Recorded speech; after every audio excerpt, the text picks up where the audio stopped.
Itu siapa yang tadi disebut mau maju wali kota? Dan beliau tunjuk saya langsung Irwansyah Pak Presiden. Siapa? Dia kurang dengar kan? Irwansyah Pak Presiden. Oh ya Pak Irwansyah. Pak Irwansyah kalau maju di wali kota Batam harus menjaga persatuan. Irwansyah Yuti ini ciri khasnya minum kelapa muda.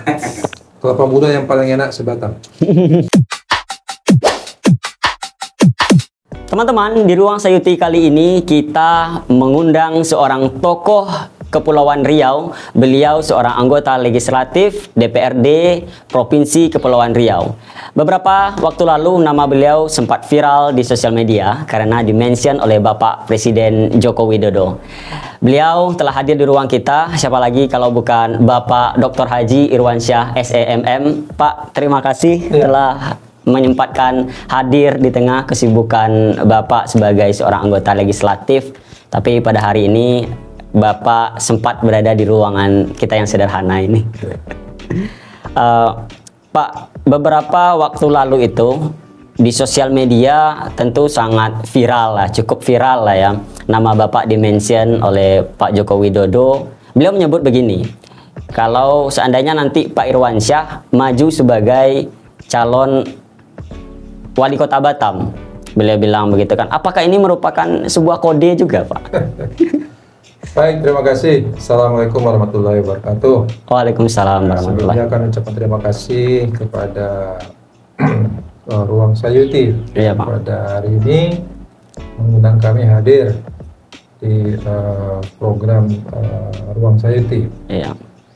Dan terkait dengan pertanyaannya mengenai suatu acara yang dimention oleh Presiden Jokowi, dapat kami sampaikan acaranya pada hari Selasa minggu yang lalu.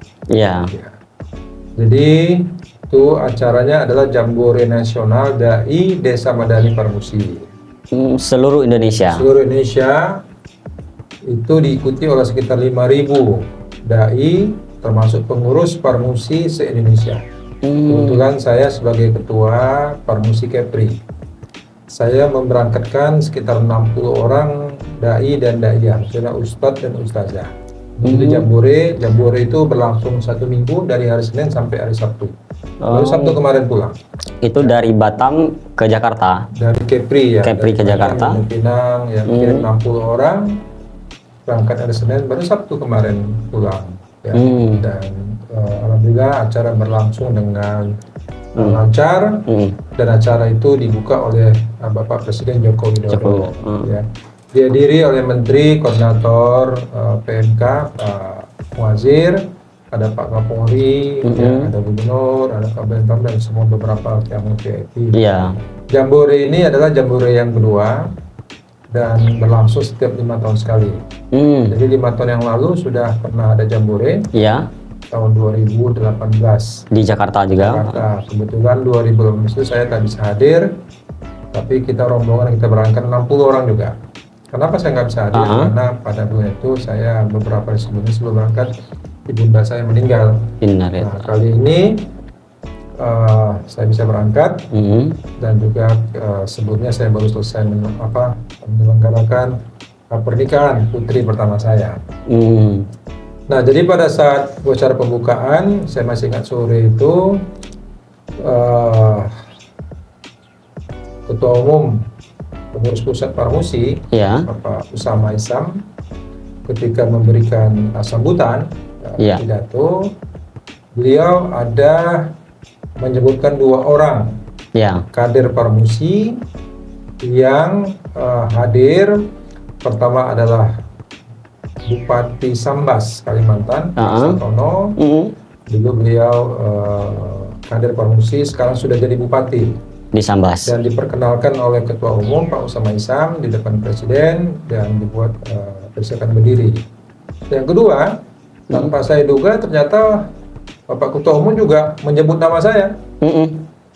Menyebut nama saya, memperkenalkan saya, yaitu Dr. Haji Irwansyah SEMM, Ketua Parmusi Kepri, yang insya Allah akan maju sebagai calon wali kota Batam.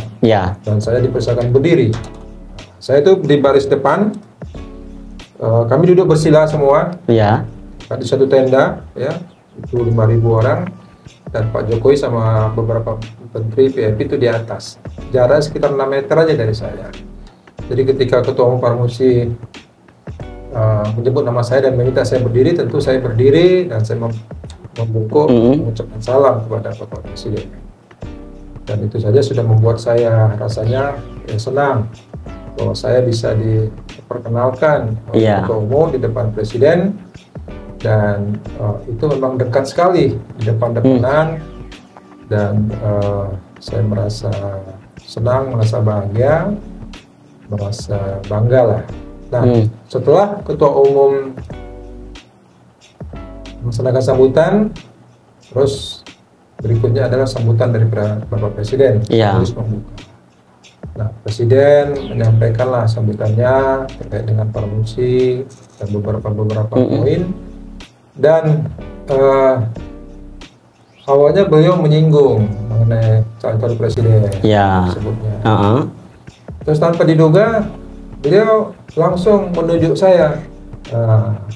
Itu siapa yang tadi disebut mau maju wali kota? Dan beliau tunjuk saya langsung, Irwansyah Pak Presiden. Siapa? Beliau kurang dengar kan? Irwansyah Pak Presiden. Oh ya Pak Irwansyah. Pak Irwansyah kalau maju di wali kota Batam harus menjaga persatuan, kesatuan. Jadi saya terus terang, saya tak bisa membayangkan lagi ya apa yang terjadi pada saat itu. Karena saya tak menyangka seorang Presiden Republik Indonesia itu menyebut-nyebut nama saya di forum nasional, di depan semua para pejabat-pejabat penting, dan menyebut sebagai calon wali kota Batam.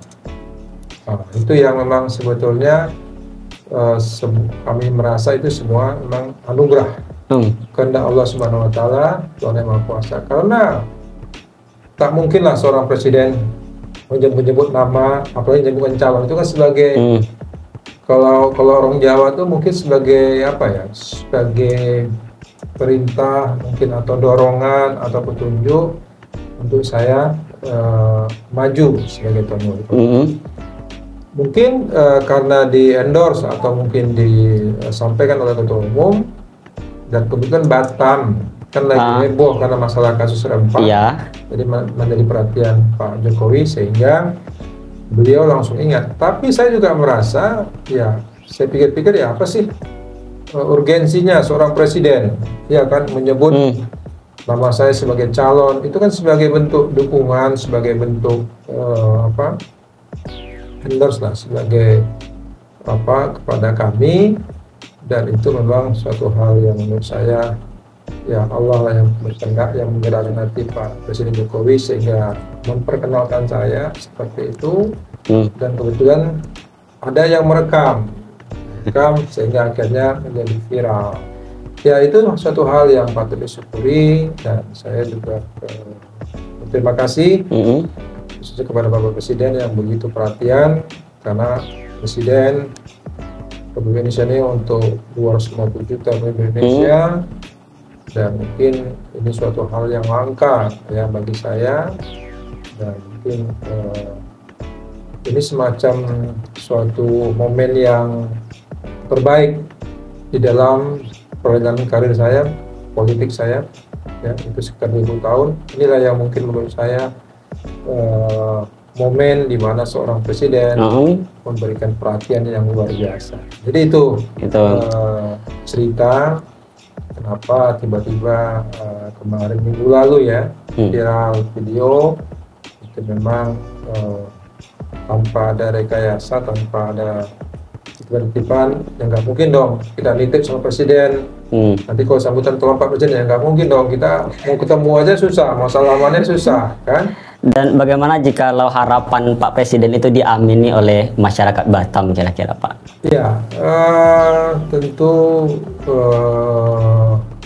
itu suatu hal yang memang kita lihat nanti Tapi untuk diketahui memang saya diminta oleh partai saya P3 untuk maju di wali kota.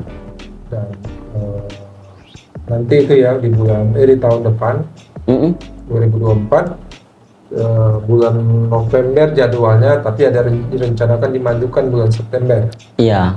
Dan tapi saya sebagai anggota dewan, saya maju dulu ikut legislatif lagi, caleg lagi pada pemilu bulan Februari yang akan datang. Jadi seperti itu kisahnya. Ini baru kepada Ruang Sayuti ini saya ceritakan kejadian. Ini seperti yang pertama kali. Yang pertama kali dan sebuah keistimewaan ya, bagi kami di sini, Pak. Saya bisa menjelaskan apa sebenarnya yang terjadi pada saat itu.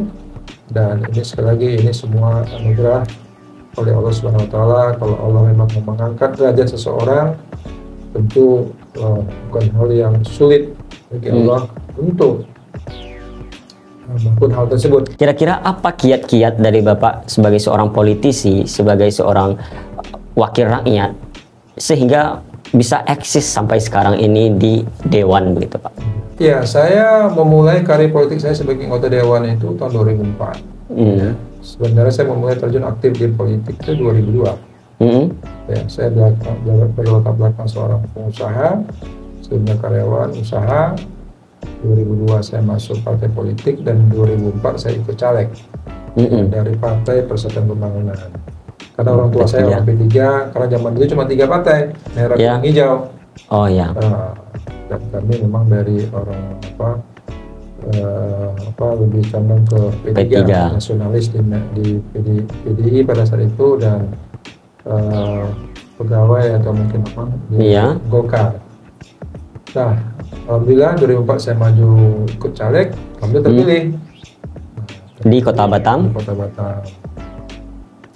Kemudian 2009 ya saya ikut lagi, alhamdulillah terpilih. Dan 2010 saya pernah mengikuti kontestasi pemilihan wali kota. Saya sebagai wakil daripada almarhum Pak Arifin Nasir. Yaitu saya ketua DPC P3. Pada saat itu untuk maju sebuah eksekutif kita cukup cuti saja. Mundur, sekarang harus mundur. Kemudian 2 periode di Kota Batam, saya masuk ke provinsi 2014. Ya. Dan alhamdulillah saya meraih suara terbanyak sebatam. Ya, 15.000 suara saya. Dan 2019 saya terpilih kembali. Dan 2024 ini akan maju kembali sebagai caleg. Ya. Dan bisa jadi di caleg ataupun di wali kota. Ya, caleg dulu nanti. Caleg dulu nanti. Saya terpilih baru kita bicara ke eksekutif. Itu pun kalau memang Allah berkehendak. Insyaallah, amin. Ya, cuman yang perlu diingat memang Pak Presiden Jokowi minta saya maju. Ini harus dilihat oleh masyarakat Batam. Ini perintah Presiden. Iya. Nah, jadi harus diikuti kan begitu. Nah, jadi kalau tanya kiat-kiatnya ya saya hanya ini gini, anggota dewan ini kan wakil rakyat. Iya, Pak. Wakil mereka tentu mereka harus kita fasilitasi. Iya. Bahasa itu advokasi ya. Apa-apa yang menjadi persoalan masyarakat. Dan alhamdulillah sampai sejauh ini saya mencoba untuk bisa memberikan apa yang menjadi persoalan masyarakat. Ya.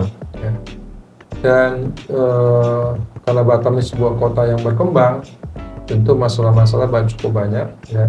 Masalah infrastruktur, pendidikan, kesehatan itu yang paling utama. Ditambah lagi yang mungkin menjadi persoalan yaitu mengenai lapangan kerja. Ya. Karena masih banyak orang yang belum bekerja, apalagi kemarin ketika COVID. Wah, itu terasa sekali. Kenapa terasa? Ya saya hari-hari mendapat WA, minta orang bantu nganggur, untuk beli beras, bayar kredit rumah, bayar kredit motor, ya, anak sekolah, anak kuliah, jadi terasa berat. Apa hidup di Batam ini cukup mahal. Apa yang menjadi kendala kira-kira Pak? Sebegitu banyaknya membeludak pengangguran di Batam, padahal lapangan kerja juga banyak di Batam. Apakah dengan pendatang juga yang tidak terbatas untuk datang ke Batam? Seperti dream, American dream, tempat orang mencari pekerjaan ke Batam, mencari kehidupan baru. Ya, mereka melihat Batam itu gimana gitu ya. Mungkin mendapat informasi dari temannya yang sudah ada di Batam, memberikan informasi ke kampung. Atau mungkin mereka juga mendengar daripada tetangga-tetangganya, warganya, oh si Anu udah berhasil di Batam, sehingga mereka juga ingin bertarung nasib. Dan di sisi lain, Batam ini juga dipengaruhi oleh faktor ekonomi global. Ya. Ketika mungkin terjadi faktor-faktor resesi misalnya, kemudian mungkin kemarin terjadi, Batam ini kan industri berat sama industri manufaktur ya, elektronik ya. Industri berat itu seperti SIP ya. Iya. Ketika kemarin ada kebijakan batu bara di stop ekspor, itu memang berpengaruh terhadap si galangan. Karena apa? Mereka terhenti membuat takbut, tongkang. Sekarang begitu muncul lagi membludak. Jadi sekarang ini penuh. Industri galangan lagi hidupnya di Batam sekarang, Pak. Ya. Terus kemudian dulu kita elektronik banyak. Ya. Tapi dengan sisi lain ada juga saingan-saingan negara-negara tetangga yang menawarkan upah buruh murah, segala macam dengan masalah pajak. Dan akhirnya pabrik-pabrik itu ada juga yang mencari pindah ke sana. Dan kelihatannya pabrik kita juga elektronik juga kayaknya juga fluktuasi juga cukup tinggi. Terus kemarin juga mengenai harga minyak turun. Ya. Sehingga banyak juga perusahaan-perusahaan sebesar McDermott atau mungkin SMW yang migas-migas itu juga mereka kehilangan pekerjaan kontrak. Tapi saya dengar kemarin sudah banyak hidup lagi, sudah membutuhkan banyak tenaga kerja, bahkan sekarang ini mencari tukang las itu sulit karena banyaknya dipakai. Iya, tukang sulit yang mempunyai sertifikat ya. Sertifikat. Jadi kalau sekarang alhamdulillah sudah hidup. Makanya kalau misalnya melihat Batam itu, lihat pagi-pagi Haru Tanjung Uncang sama Mukaguning sama Batam Center. Kalau di situ macet pagi ya, itu berarti lagi banyak pekerjaan. Ekonomi hidup. Ya, tapi kalau misalnya sepi, berarti memang pabrik-pabrik atau galangan kapal lagi sepi. Nah itu pasti akibatnya akan menimbulkan dampak sosial, yaitu meningkatnya kejahatan. Dan ekonomi Batam ini termasuk pengaruhnya dari ekonomi global ya Pak ya? Betul. Batam ini menarik karena dia posisinya strategis. Berdekatan dengan Singapura.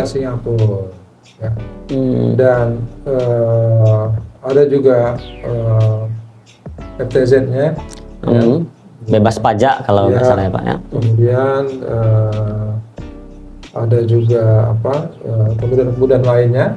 Tetapi dari sisi biaya hidup itu cukup tinggi. Jadi makanya upah UMK itu cukup tinggi dan pun masih belum memenuhi ya keinginan. Ekspektasi daripada buruh, sehingga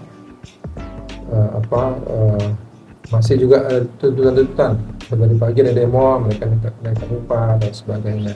Tapi sisi lain sektor informal juga cukup bagus, ya. Banyak orang sekarang UMKM berusaha bangkit, cukup menjanjikan. Kalau berbicara viral Pak, tadi di awal kita berbicara viral. Kelapa muda ya. Silakan Pak, diminum Pak. Sambil minum nggak apa-apa. Ini di ruang Sayuti ini ciri khasnya minum kelapa muda. Kelapa muda yang paling enak sebatang. Jadi ini Bapak sebagai anggota legislatif itu naik dari kader P3. Nah, beberapa waktu sebelum ini P3 itu suaranya cukup down itu Pak. Kita lihat di indeks partai-partai begitu. Tapi pada saat sekarang ini P3 muncul lagi ke permukaan. Apa yang dilakukan internal P3 sehingga mampu bangkit kembali di tengah-tengah pernah jatuh itu Pak? P3 ini saya kasih tahu ya, P3 ini adalah partai Islam yang tertua di Indonesia. Ya. P3 ini adalah fusi itu penggabungan daripada partai-partai Islam, yaitu NU, Masumi, Parti dan SI. Ya. Parti Persatuan Tarbiyah, SI itu Syarikat Islam. Ya, NU. Jadi zaman Bung Karno dulu partai cukup banyak. Ya. Nah, begitu Pak Harto disederhanakan. Dikerucutkan 3 partai. Jadi partai Islam bergabung di P3.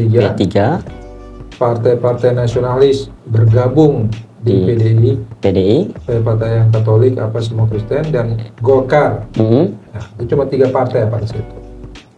Nah, P3 ini cukup unik satu-satunya partai di dunia ini menggunakan lambang Ka'bah. Ka'bah. Ya. Ka'bah itu adalah sebuah Simbol. simbol yang sakral bagi umat Islam.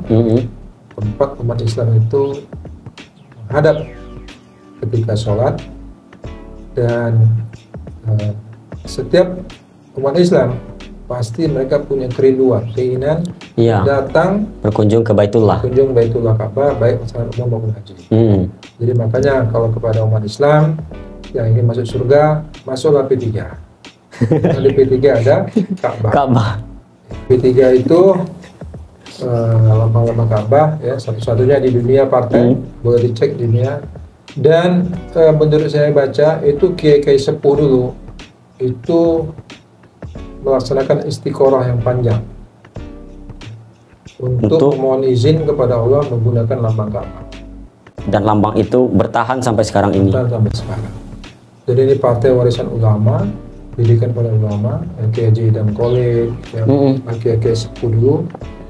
Karena nggak gampang. Ya. Kalau Allah nggak memberikan ridho, tentu sudah lama ini partai ini habis. Ya. Jadi sekali lagi kepada umat Islam khususnya yang ingin masuk surga, segera bergabung ke P3, ya, karena akan selalu melihat Ka'bah. Jadi sekarang orang haji ngantrinya lama sampai 20 tahun, mau umroh juga perlu duit banyak. Nah, kalau melihat Ka'bah, datang ke rumah saya, cukup banyak Ka'bah di rumah saya. Ya. Nah, jadi mengenai suara ini memang fluktuasi. Jadi P3 ini identik dengan partai orang tua. Ya, kiai, ustadz, ya banyak kaum duafa. Jadi kadang nggak menarik. Itu masih disuruh ke masjid terus misalnya. Di tengah gencarnya partai sekarang ini mengatakan partai anak muda. Ya, dan dulu zaman Pak Harto kita nomor 2. Itu nah begitu reformasi tahun 97, ya, dan kita masalah pemilu tahun 99 muncullah partai baru sampai puluhan kemarin, sampai 40 atau 60 partai. Dan seiring perjalanan waktu hilang. NU bikin partai sendiri, PKB namanya. Muhammadiyah bikin PAN. Ya. Kemudian seperti SI bikin PBB. Jadi seharusnya P3 itu sudah nggak ada lagi fondasinya. Tetapi sekali lagi Allah memberikan ridhonya. Iya. Diperkirakan ketika reformasi itu P3 itu habis karena semua sudah menyiapkan partai. Iya. Justru setelah 99 kita meraih suara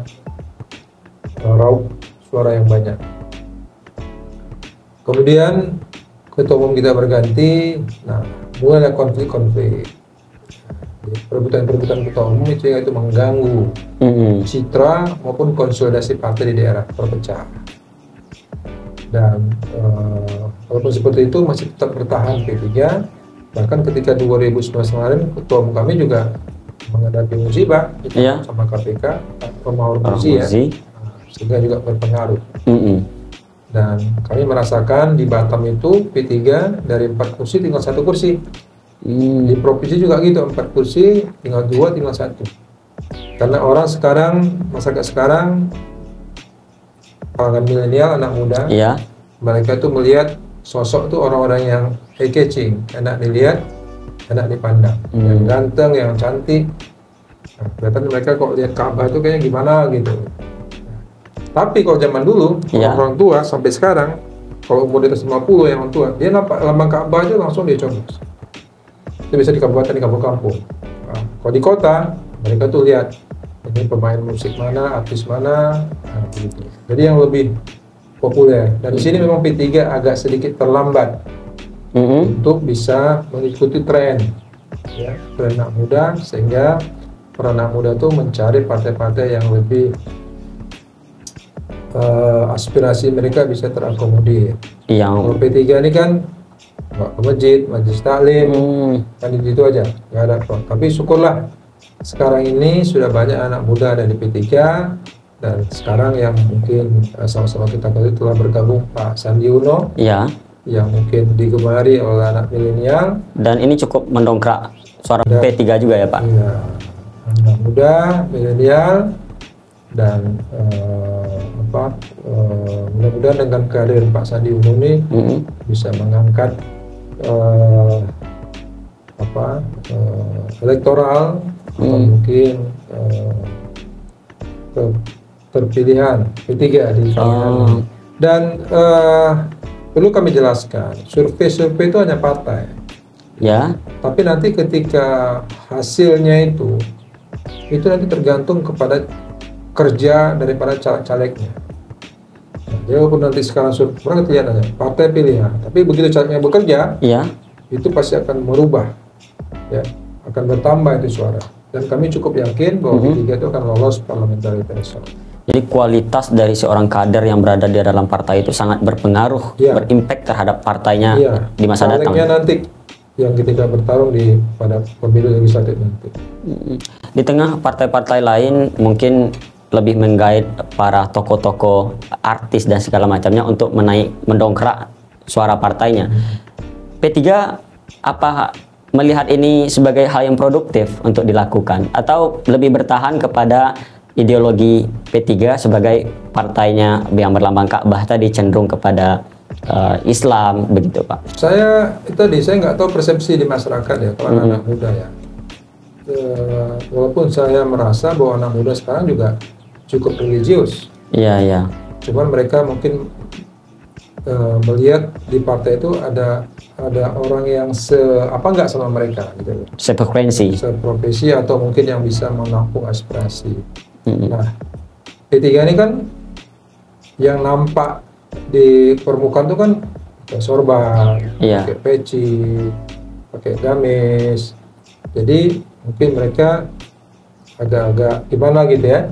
Nah, sementara mungkin mereka belum siap masuk kepada takutnya nanti disuruh apa. Dan sekarang sudah mulai terjadi perubahan, banyak anak muda, dan kami sekarang caleg kami itu boleh dikatakan 50% itu anak muda. Anak muda umur di bawah umur 30 tahun. Cukup banyak, antara 20 sampai 30 itu ada 50%. Baik laki maupun perempuan. Dan terus terang kami merasa senang karena ada regenerasi. Jadi sebetulnya kami cukup percaya diri menghadapi kontestasi pemilu ini.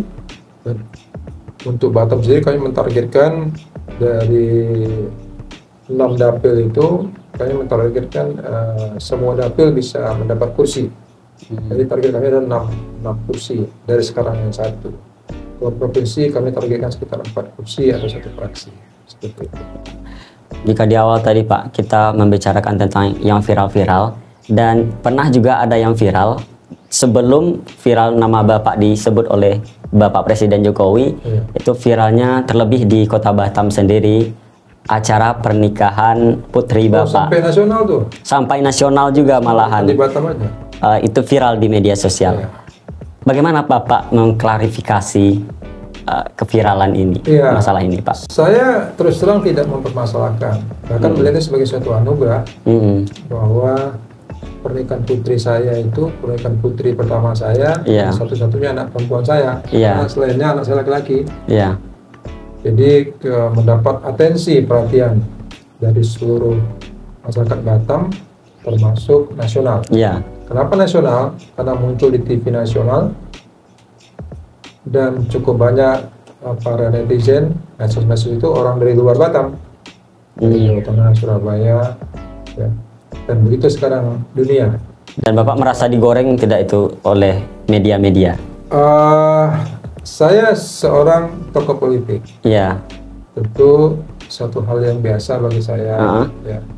Dan saya tidak merasa menjadi suatu hal yang hype bagi saya. Karena memang sebetulnya hajat yang memang biasa dilakukan oleh bangsa Indonesia. Iya kan? Seorang orang tua ingin menikahkan putrinya di rumahnya. Kebetulan rumahnya memang di pinggir jalan. Dan kebetulan yang orang tua yang menikahkan anaknya ini seorang tokoh politik. Ketika itu terjadi pada orang biasa dan menjadi sorotan orang. Apalagi saya sudah santer mau maju ke wali kota. Tentu sebagai tokoh politik pasti ada yang suka dan tidak, ada pro dan kontra. Kalau mungkin yang pesta itu orang biasa mungkin nggak akan viral seperti itu. Tapi karena tokoh Jadi politik karena ya, Pak. saya seperti ini adalah pihak-pihak yang menggoreng tadi bahasanya, sehingga bisa muncul di TV nasional, bahkan masuk lambe turah, ya kan, dan cukup viral. Iya. Dan kami merasa tidak ada masalah, dan anak saya juga tidak terganggu, karena sesungguhnya di bangsa Indonesia ini sudah biasa hal-hal sosial seperti itu, ya kan. Nah, timbul pertanyaan, kenapa nggak di gedung, katanya, kenapa nggak di hotel? Ya.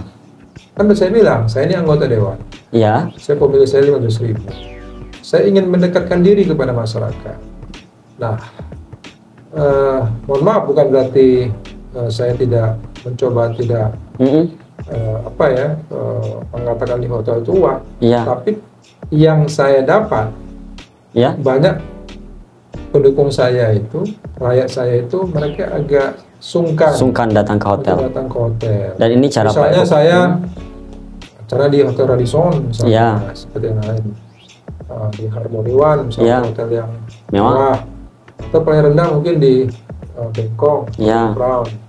Di Bangkok pun juga punya keterbatasan, ya, mereka hanya kapasitas sampai 1.000 sampai 1.500 orang, parkirnya juga kecil.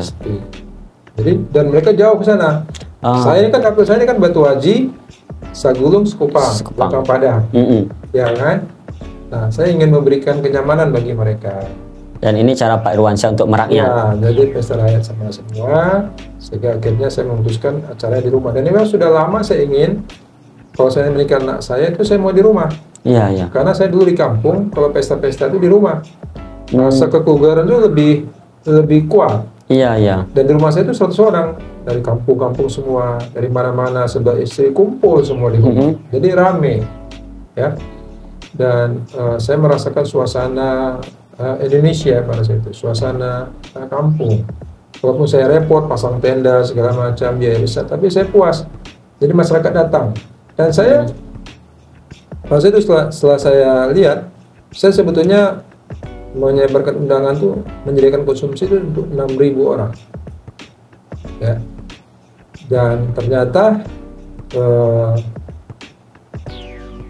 menjelang hari-hari terakhir, kami melihat begitu banyak antusias yang mau datang, sehingga kami tambah konsumsi jadi 10.000. Dan pada sore hari, pada hari H itu, 10.000 itu udah habis. Saking banyaknya orang datang. Jadi saya harus order lagi, tambah lagi 1.000 lagi. Jadi diperkirakan tuh 10.000 orang yang datang. 10.000 Bayangkan begitu. Ya, ini merupakan bagian apa saya kepada masyarakat pencinta sama saya. Dan kalau boleh saya sampaikan, saya beberapa kali setelahnya saya membuka amplop, ya. Iya. Itu cukup menarik. Pertama yang datang salaman itu rata-rata 70% ibu-ibu semua, bawa anak-anak. Ya, saya juga dapat gambaran nih, ada anak-anak, ada orang tua, mereka senang, mereka makan sepuasnya, dan di kalangan VIP teman-teman saya itu puas dengan makanan rendangnya. Kalau saya orang Padang, ya, ada rendangnya, mereka bahkan ada minta bungkus, ya, dendengnya, pokoknya puas mereka makan. Yang ngantri juga begitu panjang, ibu-ibu bawa anak. Kalau di hotel mungkin mereka nggak bisa. Ya, walaupun sekarang terjadi itu macet, ya itu biasalah, karena kan pada hari itu saja mereka datang.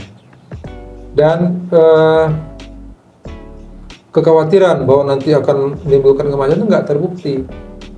Karena saya sudah memang menyiapkan jalan ini, bukan kita tutup total, ada jalan alternatif. Sudah mengantisipasi sebelumnya, ya Pak. Bahwa terjadi sedikit, ya biasalah, ya kan.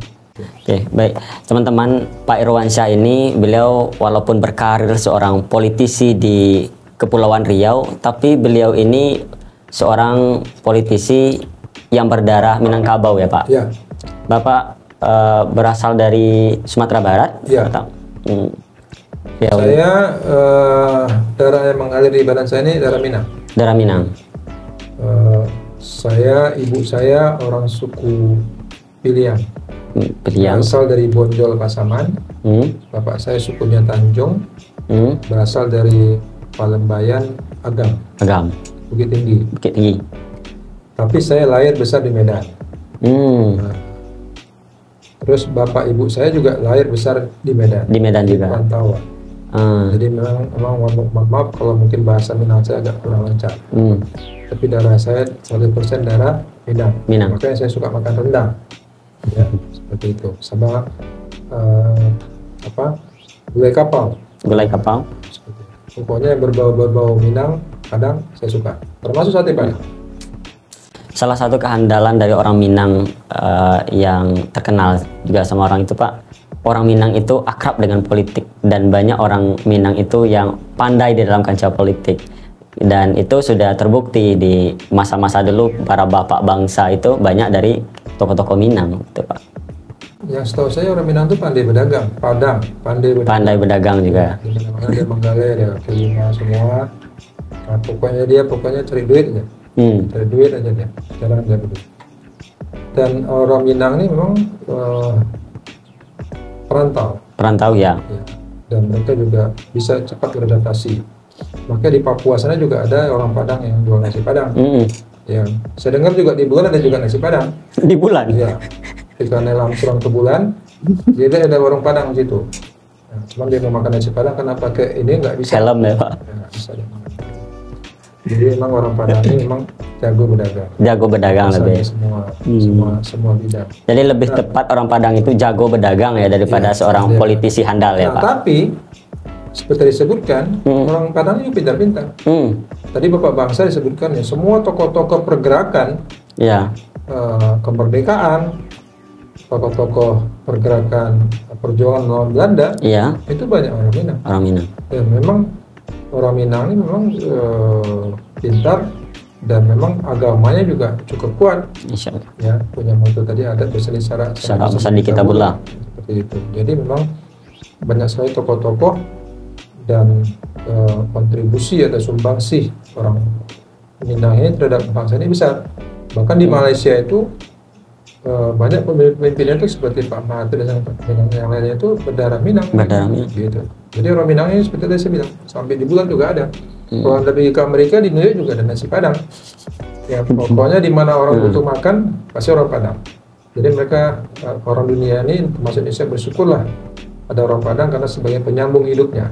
Kalau sempat orang Padang nggak jual nasi Padang, di mana mereka makan? Ya kan? Iya, Pak. Begitu berpengaruhnya orang Padang. Pak, di closing, di akhir podcast kita ini, udah closing nih. Silakan Bapak, pesan dan harapan apa yang ingin Bapak sampaikan kepada penonton kita, terutama masyarakat Batam, masyarakat Kepulauan Riau, dan juga harapan Bapak ke depannya untuk Batam dan Kepulauan Riau. Baik, harapan saya kepada masyarakat Kepri maupun Batam bahwa tidak lama lagi kita akan memasuki tahun politik. Ya. Di bulan Februari kita akan memilih presiden. Ya. Dan anggota DPR. Presiden adalah pemimpin kita, kemudian DPR adalah perwakilan masyarakat. Untuk itu kita harapkan semua masyarakat untuk menggunakan hak pilihnya. Jangan golput, datang ke TPS. Dan jadilah pemilih yang cerdas. Pemilih yang memang memilih berdasarkan kriteria, berdasarkan kapasitas, kapabilitas, ya, popularitas dan integritas. Bukan karena isi tas, bukan karena apa yang diberikan pada seseorang. Jadi hindari money politik, hindari politik uang, hindari hal-hal yang membuat rusaknya demokrasi, yaitu dengan politik uang. Jadi menjadi pilih cerdas, pilih orang-orang yang memang pantas untuk dipilih. Ya. Jadi bukan karena pemberiannya, itu menjadi karena kualitasnya. Karena kita ingin negara kita negara besar, kemudian kita Batam Kepri juga butuh pemimpin yang bisa memberikan sumbangsinya untuk mensejahterakan rakyat, mensejahterakan masyarakat. Karena memang kalau semua diisi oleh orang-orang yang pantas, yakinlah negara Indonesia ini kaya. Ya, kita punya sumber daya alam yang banyak. Tapi sekarang ini kita tahu masih banyak dari kita yang miskin, ya. Masih banyak dari kita yang belum bersekolah dan sebagainya. Jadi sumber daya alam anugerah Allah Tuhan Yang Maha Kuasa ini belum dimanfaatkan, dan dimanfaatkan juga bukan untuk hal-hal kepentingan masyarakat, kepentingan kelompok. Jadi masih di bawah ke luar negeri. Jadi mungkin saatnya lah melalui momen demokrasi ini, momen ini bisa dimanfaatkan untuk itu. Dan setelah pileg dan pilpres bulan Februari kita akan memasuki pemilihan kepala daerah serentak bupati, wali kota, gubernur se-Indonesia yang awal November kemungkinan besar dimajukan September.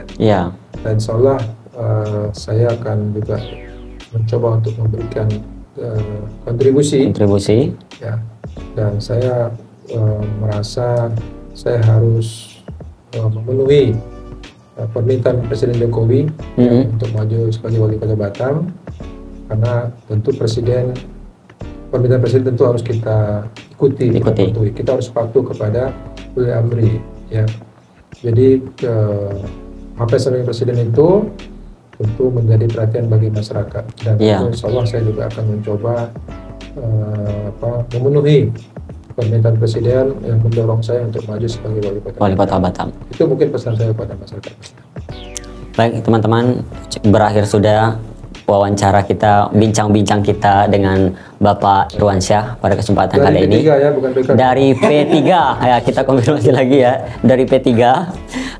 Semoga saja apa yang beliau sampaikan, telah paparkan di ruang Sayuti kesempatan kali ini mampu menjadi manfaat yang luar biasa bagi kita, banyak ilmu, membuka cakrawala kita terhadap memandang politik itu juga seperti apa.